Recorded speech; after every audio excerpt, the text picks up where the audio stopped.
مبارکہ میں نے پڑھی ہے، اللہ تبارک و تعالی اس میں فرماتے ہیں والذین آمنوا بہ،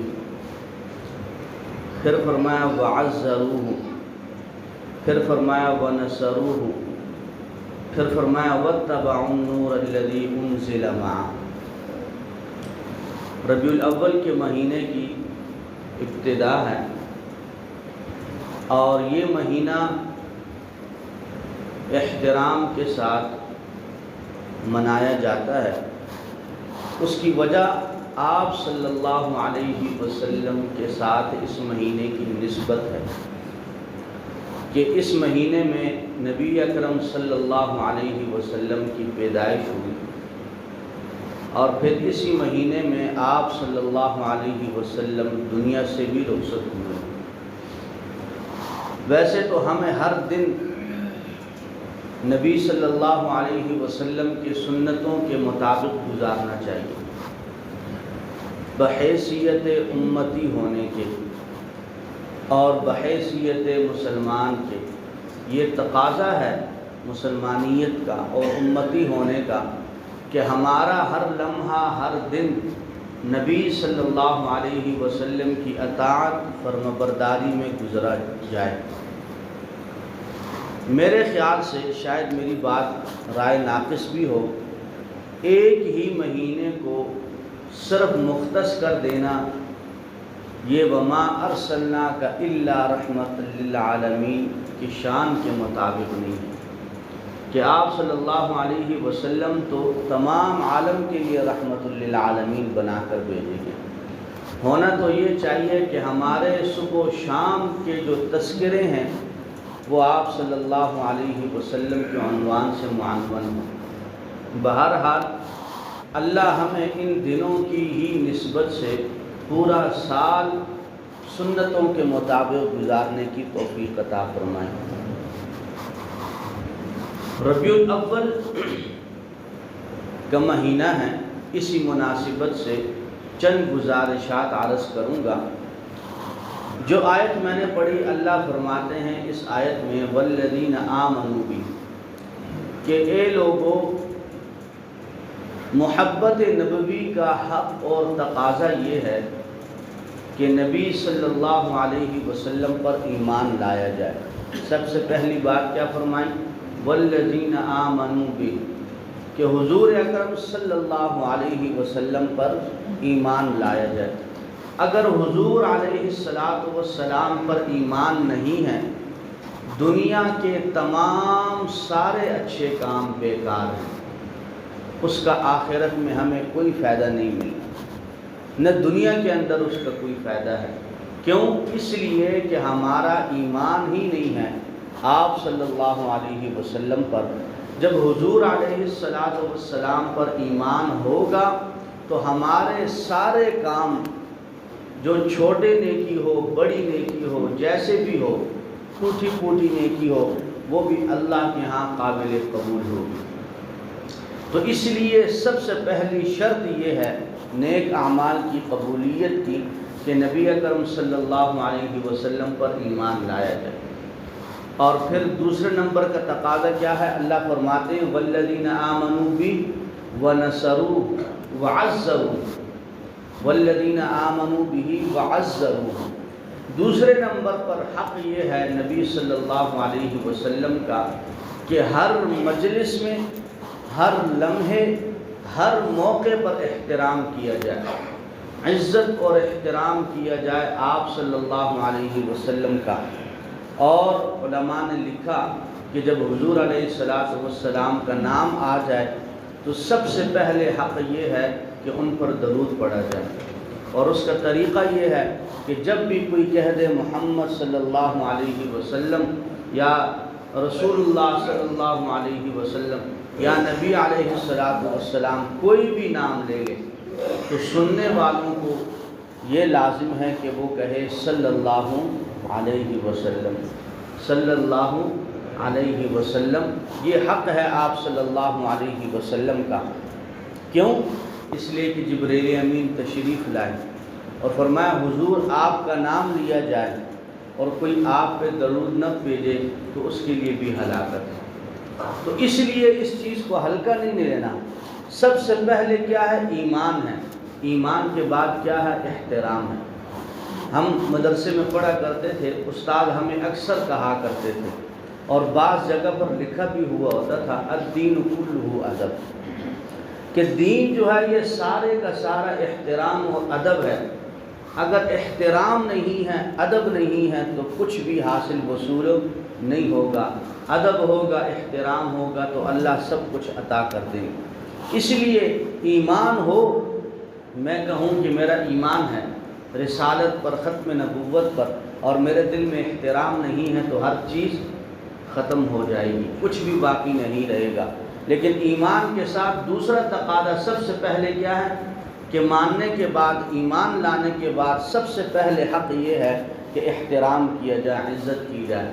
اور یہاں تک علماء کرام فرماتے ہیں کہ جب بھی آپ کوئی ایسا کام کر رہے ہوں جو سنت کے خلاف ہو، مثلا شادی کی رسم و رواج ہو گئی، لباس ہو گیا، رہن سہن ہو گیا، لین دین ہوگی، معاملات ہو گئے، کوئی بھی کام، زندگی کا کوئی بھی عمل، فرمایا کوئی بھی عمل اگر سنت کے خلاف ہو، محبت نبوی کا تقاضا یہ ہے، نبی صلی اللہ علیہ وسلم کا حق یہ ہے کہ آپ کو اگر کوئی کہہ دے کہ آپ صلی اللہ علیہ وسلم کا طریقہ ایسے نہیں ایسے ہے، تو فوراً اپنے طریقے کو چھوڑ کر حضور علیہ السلام کے طریقے کو اپنا لیں۔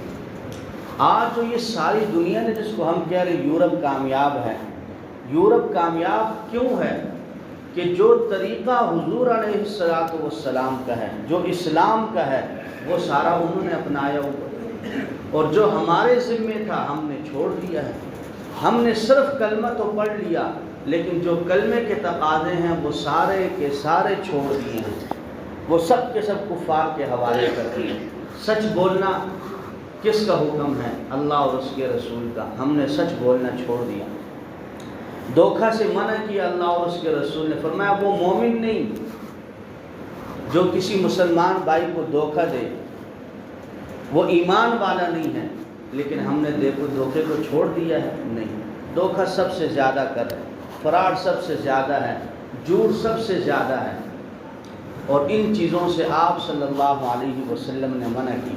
محبت نبوی کا تقاضا تو یہ ہے، ربیع الاول کا تقاضا تو یہ ہے کہ نبی صلی اللہ علیہ وسلم کی ایک ایک بات کو ہم اپنے سینے میں سمو لیں اور اس پر عمل شروع کر دیں، اور یقین جانیے اسی کے اندر ہی کامیابی ہے۔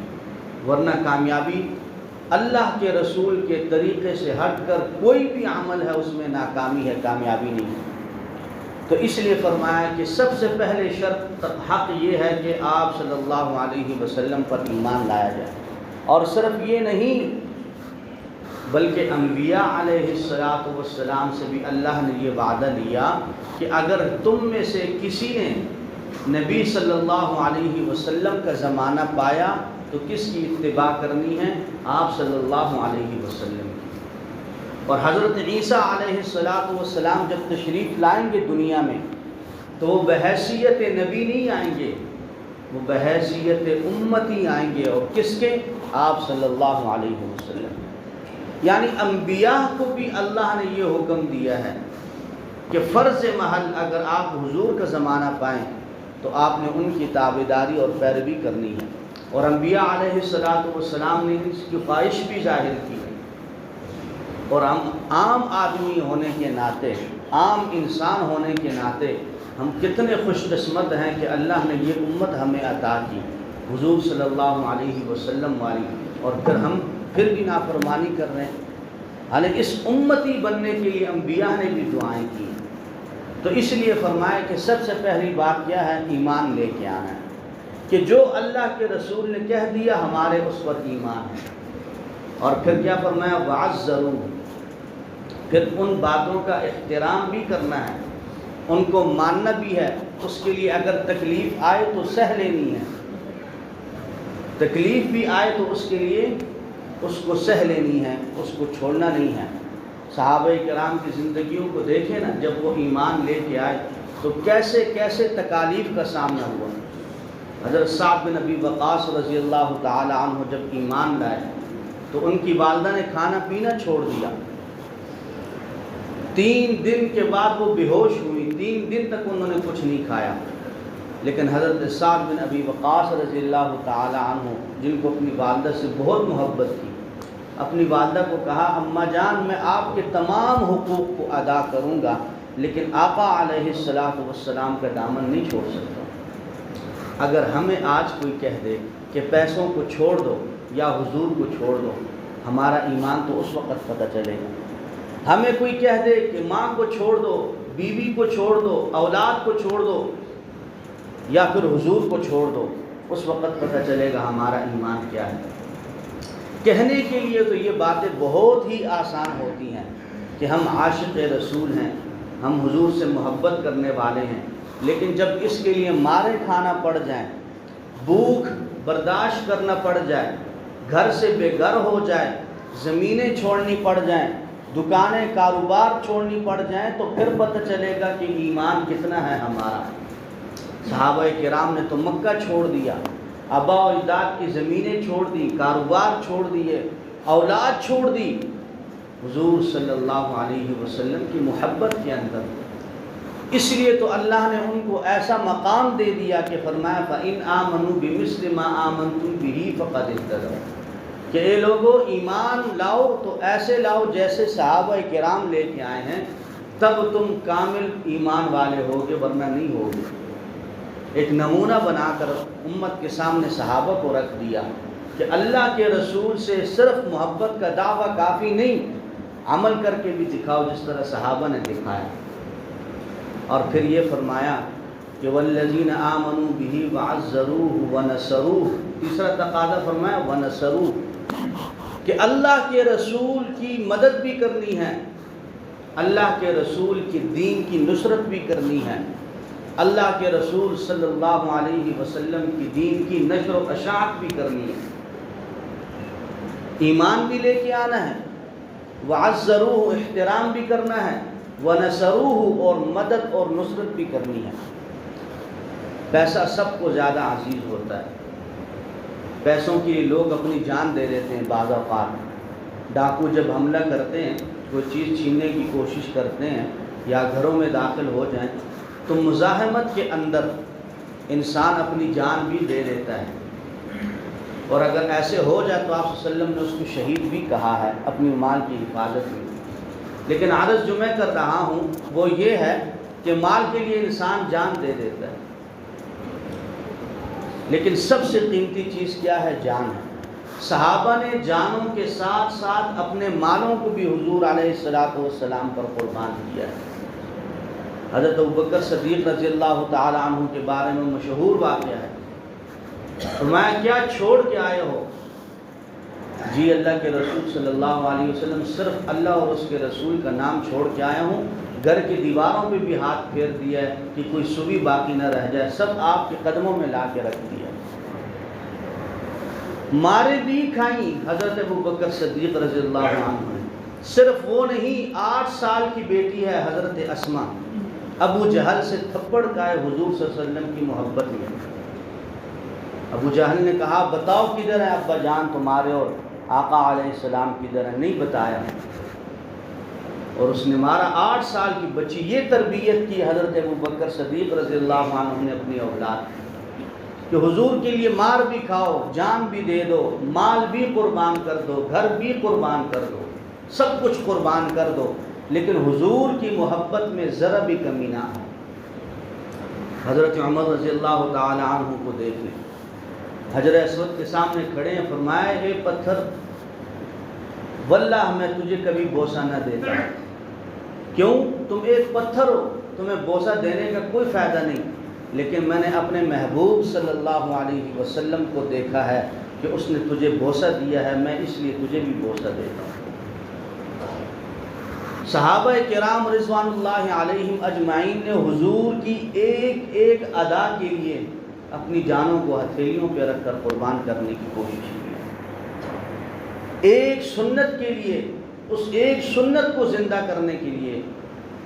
جس کی میری اور آپ کی نظر میں کوئی اہمیت نہیں ہے، لیکن صحابہ نے ایک چھوٹی سی سنت کے لیے بھی اپنا سارا مال لگانے کی کوشش کی ہے۔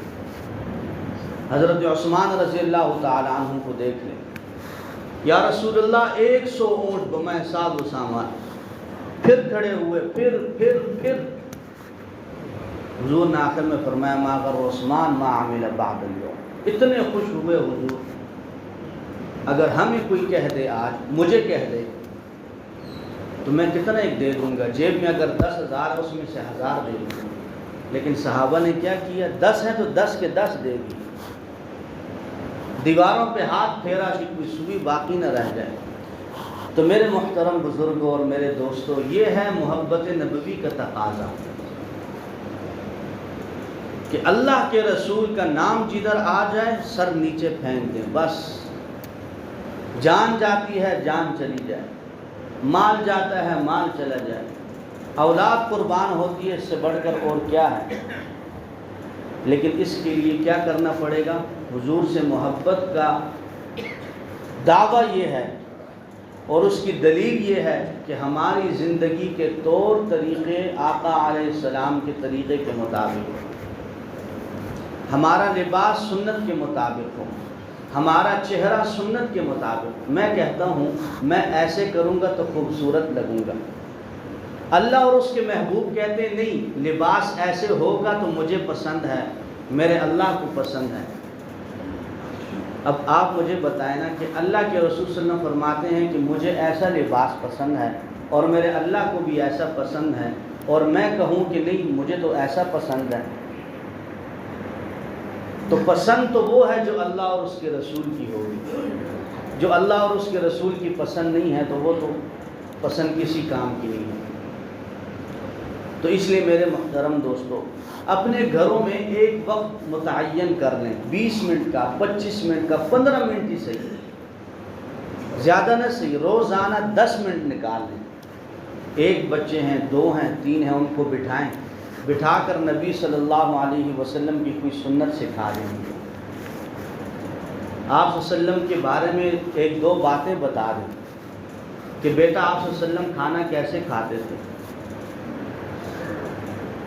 یہ بتا دیں ایک دن، اور اس کی پریکٹیکل کروا لیں تاکہ ان کی عادت بن جائے۔ بیٹا جب آپ اسکول سے گھر میں آتے ہیں تو کیا کرنا چاہیے، گھر میں داخل ہونے کا نبی صلی اللہ علیہ وسلم کا طریقہ کیا ہے، گھر سے باہر جانے کا آپ صلی اللہ علیہ وسلم کا طریقہ کیا ہے۔ روزانہ صرف 10 منٹ نکال لیں، 10 منٹ بہت زیادہ ہے، 10 منٹ نکال لیں صرف اپنے بچوں کے لیے۔ اگر والد صاحب کے پاس ٹائم نہیں ہوتا، وہ نوکری پہ ہوتے ہیں، کہ کوشش کریں وہ خود بیٹھیں، کیونکہ جتنا بڑا آدمی اس کا اہتمام کرے گا بچوں پر اتنا زیادہ اثر ہوگا۔ گھر کا بڑا آدمی اگر یہ کرے گا خود، اس کا زیادہ اثر، اگر بڑا نہیں ہے بڑے سے چھوٹے والا کریں، یعنی کہ 365 دنوں کے اندر اگر 150 طریقے بھی ہم نے اپنے بچوں کو نبی صلی اللہ علیہ وسلم کے سکھا دیے تو اور ہمیں کیا چاہیے۔ یعنی اگر ایک دن چھوڑ کے ایک دن بھی ہم کریں، اس سے کیا ہوگا، بچوں کے دلوں میں محبت بڑھے گی، اور جب دین کی محبت بڑھے گی تو والدین کا احترام بھی رہے گا دل میں، مسجد اور مدرسے کا احترام بھی رہے گا، اللہ اور اس کے رسول کا احترام بھی رہے گا، ورنہ تو کچھ نہیں ہوگا۔ جس نہج پہ واللہ ہم لوگ جا رہے ہیں، ہم لوگ کافروں سے برتر ہوتے جا رہے ہیں۔ اسلامی ملک، اسلامی میڈیا، اسلامی سیٹ، اسلامی افسران مسلمان، وہ دوسرے ایک مذہبی مسلمان کی اتنی مخالفت کریں گے کہ اتنی مخالفت ایک غیر مسلم بھی نہیں کرے گا، اتنا پروپیگنڈا کریں گے اپنے دین، اپنی ہی دین کے بارے میں، خود ہی مفتی بن کر خود ہی فیصلے کریں گے۔ اور پھر یہ جو خواتین میڈیا پہ آ گئی، انہوں نے تو تباہی پھیر دی ہے، گھروں کے گھر اجاڑ دیے، کس نام پر جی، بچی کو اپنے پاؤں پہ کھڑا ہونا چاہیے۔ اب کوئی یہ نہیں کہتا کہ بھائی میں اپنے بیٹے کی تربیت کروں کہ بیٹا گھر میں بہو لے کے آنی ہے تو اس کو کیسے رکھنا ہے. یہ آپ نے کسی کے منہ سے نہیں سنا ہوگا, کسی عورت کے منہ سے. لیکن ہر عورت کے منہ سے آپ کیا سنیں گے کہ بھائی اگر بیٹی دی جائے تو کیسے لڑکے کو دی جائے, یہ ہمیں کیسے پتہ چلے گا کہ یہ لڑکا ٹھیک ہے. اور زور کس چیز پہ دیا جا رہا ہے کہ جو سب سے زیادہ پیسے کمائے گا لڑکا, بیوی کو وہی سنبھالے گا. کبھی کسی نے یہ نہ کہا بیوی سے کہ بھائی شوہر کو کیسے سنبھالنا ہے, بچوں کو کیسے سنبھالنا ہے. لیکن معاشرے کے ذہنوں میں کیا بات ڈالی جا رہی ہے کہ ایسا مرد ہونا چاہیے جو بیوی کو سنبھالنے والا ہے. کیا ایسی عورت نہیں ہونی چاہیے جو عورت کو, مرد شوہر کو بھی سنبھالنے والی ہو, بچوں کو بھی سنبھالنے والی ہو. تو وہ ہر چیز الٹی ہو رہی ہے. اللہ ہمیں دین کی سمجھ عطا فرمائے اور عمل کی توفیق عطا فرمائے.